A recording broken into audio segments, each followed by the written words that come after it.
With allegations and a departure addressed, this is Pro Wrestling Central. My name is John, and you're watching the Wrestling Report.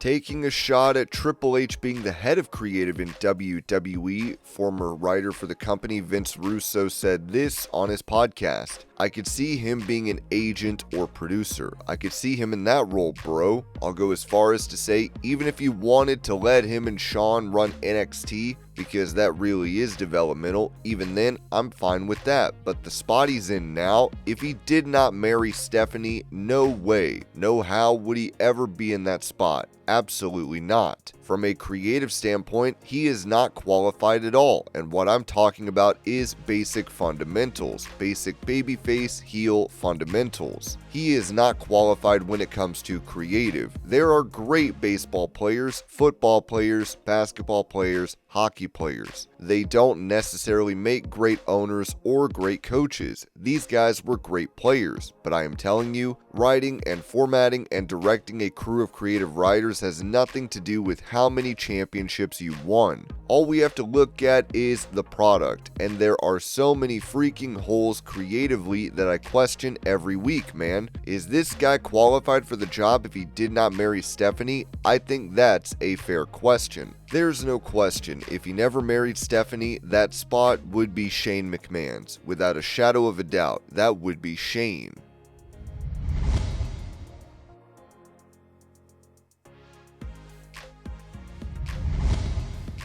Speaking about how TNA wrestling has grown in recent memory, Santino Marella told Lucha Libre Online, "Yeah, it's incredible, and people from TNA's past are happy for us. The current locker room is ecstatic about the growth. When I came here, it wasn't like this. Sometimes we were in Nashville or even Toronto with 350 to 500 people, but we believed in ourselves. Now we've got an audience size that feels right, and we deliver every time. Every time we've had a sold-out crowd, we've never missed. We've never wasted an opportunity, and Lowell, Massachusetts at Bound for Glory is going to be another one. We're going to capitalize on that audience and send a message to the wrestling world. We are here, we're knocking on the door, and you better look out, because once we get that TV deal, we're number 2. I know people say Tony Khan has lots of money. I get it, but the fans speak. The fans decide who's number 1, number 2, number 3, not a bank account. WWE is number 1, of course. They're so far ahead we'll never catch them in my lifetime. But number 2, that's definitely attainable. Number 2 is absolutely something we can do.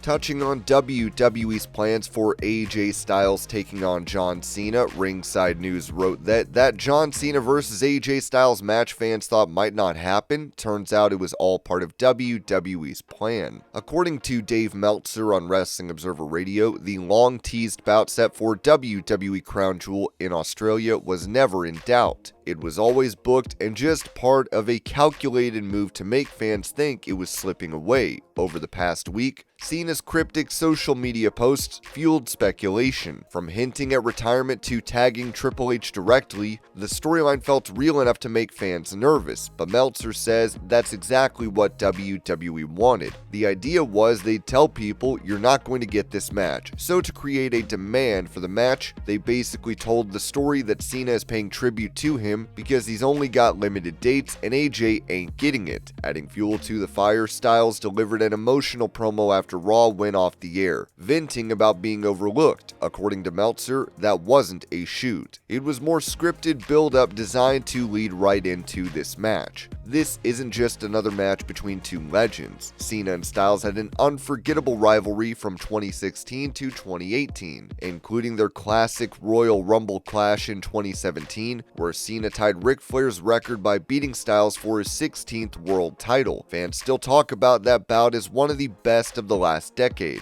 Now, the two icons are set to run it back one last time at WWE Crown Jewel on October 11th in Perth, Australia. Cena's retirement tour tour continues after that, with only 2 Raw appearances in November, Survivor Series on November 29th, and his officially scheduled final match at Saturday night's main event on December 13th.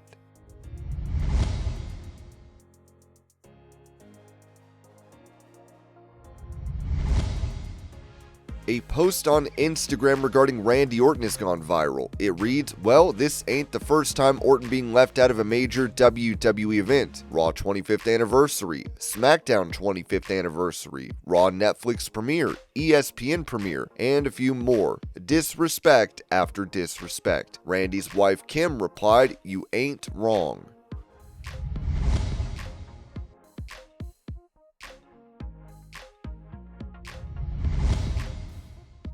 After being accused of domestic violence by her ex's manager, TNA's Masha Slamovich issued a statement on X writing, "I take responsibility for my actions, and I am sorry, embarrassed, and ashamed of the role I played in our relationship and the way things turned out. In the time since, I have sought help to reflect on this time and deal with conflict in more mature, healthier, and sustainable ways. I apologize to those I let down, including my former partner. I hope he is able to heal. This will be my only statement on the matter. Masha." A friend of Masha's ex, referee Jim Deacon, responded to this, writing, "Mutually destructive, you're so full of it your teeth are stained brown. I've sat in cars listening to you scream and threaten Alex because your buddies in TNA said he stole your finisher. The only thing you've done since dumping Alex is lose your hair and get addicted to cocaine. You haven't self-reflected for a second of your vile existence. He loved you and you beat him like a stuffed pig. F you, F your rapist boyfriend, and go worry about that thing you've been hiding from the world for 6 years. You homophobic, disloyal, unfaithful cunt. Don't ever speak of my best friend again, let alone think of him with what limited brain cells you have left firing off in your brain." Fightful Select added, "There were some subsequent aggregations that said that we reported that Masha was nixed from the invasion angle on NXT, which is not the case. In fact, we're told that Masha was never planned for the September 23rd angle, and isn't even in the country as she's in Spain at the moment." WWE sources told Fightful Select that any plans of using her for the invasion angle would be paused if there were any. Fightful Select has also learned that Masha's contract with TNA is up relatively soon, and it was still up in the air whether or not she'd even remain with the company. She was scheduled to lose her TNA Knockouts title match against Ash by Elegance, which is now in question.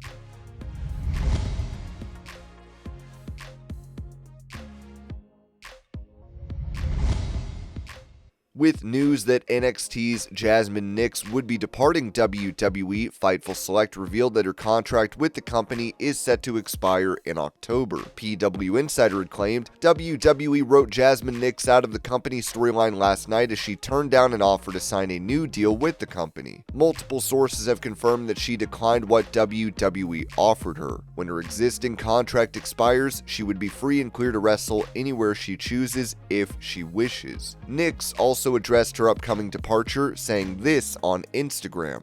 As you know, there's been things circulating, and I kind of want to just set the record straight that I am not re-signing with WWE. This was a personal decision I had to make for myself and for my future. Personally, the contract that they were offering me for the next 3 years just wasn't going to cut it for me financially, and that's okay. I kind of just wanted to give a backstory of everything. I was playing professional soccer in Iceland, and then I got recruited obviously to WWE, which I left everything out there to come here for this opportunity, which I'm very, very grateful for. I was kind of held back a little in the beginning. I had 4 knee surgeries, so I had to recover and rebuild my knees in order to step in the ring. And as some of you know, I broke my nose. That's why I was wearing the mask. I had other injuries, concussions that kind of held me out of TV for a little bit. We'll say that there's been a lot of opportunities that I've had to turn down and pass up, but now that I am out of the job, I can kind of explore these opportunities more and take them more seriously. Love my Jazmyn Nyx fans. Thank you guys so much for supporting me and having my back for the past 3 years. It's been an amazing journey, and I will miss you guys. And yeah, that is it for Jazmyn Nyx. So thank you guys for watching, and I love you guys so, so much.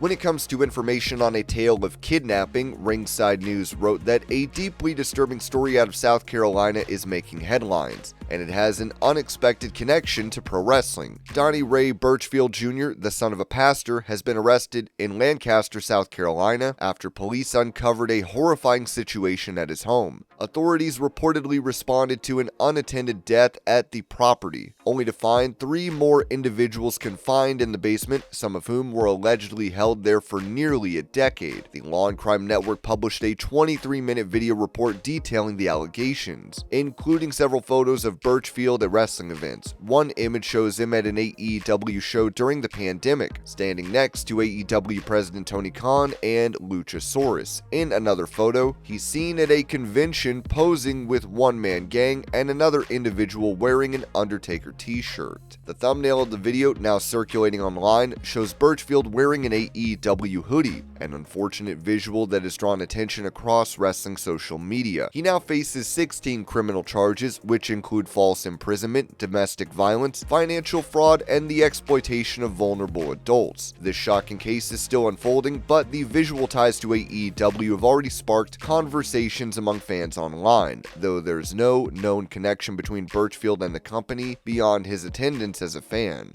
And this was your pro wrestling news update. I hope you're all having a great day. Thank you so much for watching, and I will see y'all later.